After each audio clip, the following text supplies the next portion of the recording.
बिस्मिल्लाहिर्रहमानिर्रहीम जी, अस्सलाम वालेकुम वरहमतुल्लाह।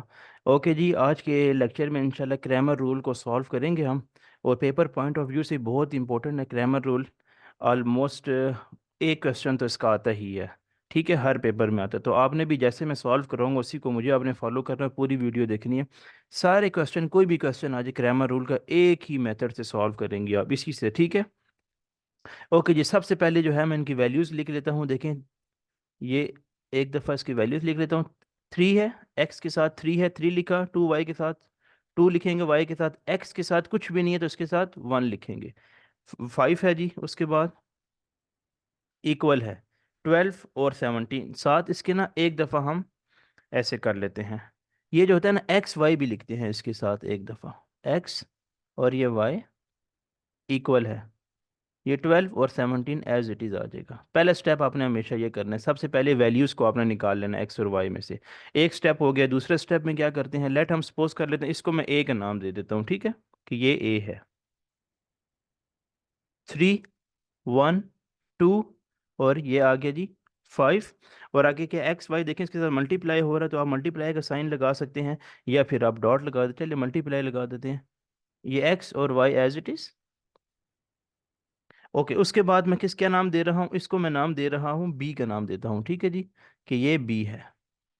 12 और 17, यहाँ तक हो गया सॉल्व। एक स्टेप, पहले स्टेप आपने ये करना है हमेशा। उसके बाद हम क्या करते हैं जी, एक्स और वाई के लिए हमने एक फार्मूला अपलोड कर लेते हैं यहाँ पर। अब आपने ना इस तरीके से ही सॉल्व करना है कि डिटर्मिनेंट ऑफ ए एक्स और डिटर्मिनेंट ऑफ ए। ठीक है जी। उसके बाद एक ही हो गया, एक्स हमने फाइंड करना है, और एक है जी वाई फाइंड करना है। तो जब भी वाई की बात होगी तो हम डिटर्मिनेंट ऑफ ए वाई लिखेंगे, और साथ ये और डिटर्मिनेंट ऑफ ए लिखेंगे। ठीक है जी। बस ये फार्मूला आपने याद रखना। अगर ये आपको फार्मूला याद होगा तो आप बाकी सारा क्वेश्चन आगे सॉल्व कर सकते हैं। A of X over determinant of A, और determinant of A Y over determinant of A. तो सबसे पहले हम डिटर्मिनेंट ऑफ ए निकाल लेते हैं, फिर उसके बाद ये फाइंड करेंगे, और इसी तरह फिर वैल्यूज पुट करते रहेंगे। डिटर्मिनेंट ऑफ ए में मैंने आपको बताया भी था कि इसको कैसे सॉल्व करते हैं। सबसे पहले हम डिटर्मिनेंट ऑफ ए फाइंड करेंगे। ओके जी, डिटर्मिनेंट ऑफ ए फाइंड करना है तो हम ए की वैल्यू लिखेंगे यहाँ पर, ये वाली जो थी 3, 1, 2 और 5। और इसके साथ आपने ब्रैकेट नहीं लगानी, ऐसे मॉड बनाने हैं। ठीक है जी। क्या करते हैं, डिटर्मिनेंट ऑफ ए को 3 और 5 को मल्टीप्लाई करते हैं, और बीच में माइनस का साइन आता है, और 2 और 1 को मल्टीप्लाई करेंगे।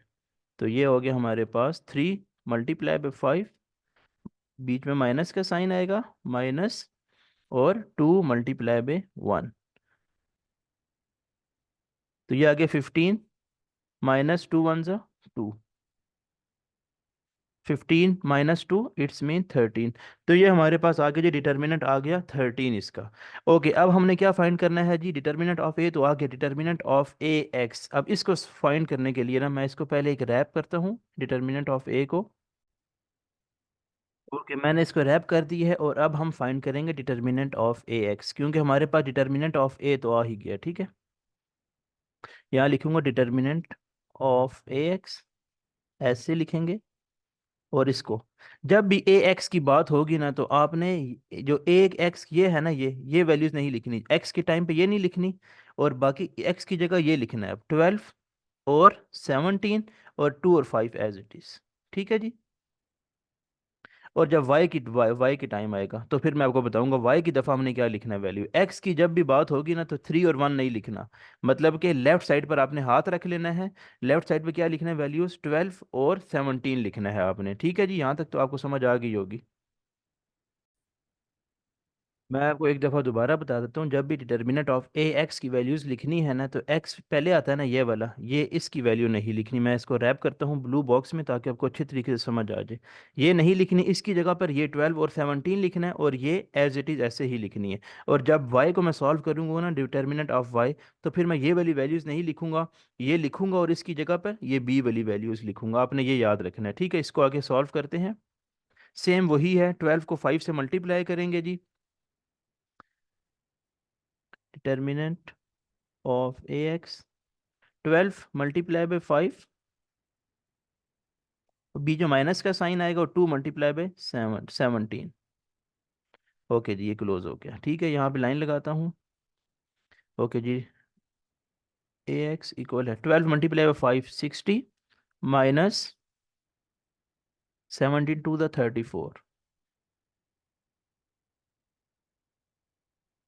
ओके जी, ये हमारे पास क्या आ जाएगा इसके अंदर से? 26।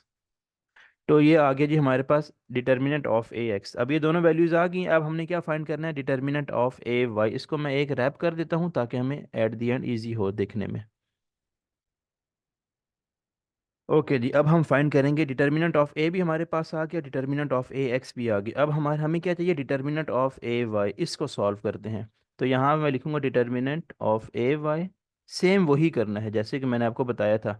अब देखें जी, वाई की वैल्यूज़ लिखनी है ना, तो हमने एक्स को लिखेंगे 3 और 1 को लिखेंगे, लेकिन 2 और 5 को नहीं लिखना। इस वाले को अब लिखना 12 और 17 को लिखना है। ठीक है, आप यहाँ पर हाथ रख के भी कर सकते हैं। जब वाई के लिए लिखना है तो आपने लेफ्ट साइड पर हाथ रख लेना है और राइट साइड को लिखना है, और 2 और 5 की जगह 12 और 17 लिखना है। ये आपने याद रखनी है बात। बस सेम वही करना है जैसे कि डिटर्मिनेंट ऑफ ए एक्स में से किया था। ए वाई 37 मल्टीप्लाई बाय 17, बीच में माइनस का साइन, 1 मल्टीप्लाई बाय 12। ओके जी, ये ए ऑफ वाई 17 थ्री जार 51 माइनस 12 वन जार 12। 51 माइनस 12, तो ये हमारे पास आ जाएगा जी 39। दोनों वैल्यूज हमारे पास आ गई हैं। इसको मैं रैप करता हूँ और फिर आपको समझाता हूँ आगे।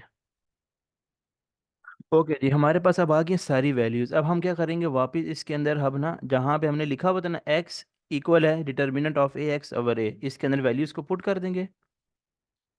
ए X over determinant of A. हमारे पास ए एक्स की वैल्यू क्या आई थी? ये थी 26। तो 26 लिखेंगे। ओवर डिटर्मिनेंट ऑफ ए क्या था? 13। तो यहाँ से हमारे पास एक्स की वैल्यू आ जाएगी 13 मल्टीप्लाई बाई 22 आ जाएगा। यहाँ से डिवाइड करेंगे इसको, एक्स की वैल्यू आ गई। अब इसको फाइंड करते हैं वाई को। वाई था हमारे पास determinant of A Y over determinant of A. ठीक है जी, इसकी वैल्यूज पुट कर देंगे। डिटर्मिनेंट ऑफ ए वाई हमारे पास क्या आया था? ये था 39। 39 लिखा। डिटर्मिनेंट ऑफ ए हमारे पास क्या आया था? 13 था। तो ये हमारे पास आ जाएगा 13 थ्री ज़ा 39।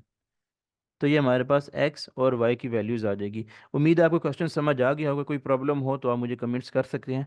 इंशाल्लाह नेक्स्ट लेक्चर में मैं ट्रांसपोज वाला भी करवा दूंगा, क्योंकि पेपर पॉइंट ऑफ व्यू से वो बहुत इंपॉर्टेंट है।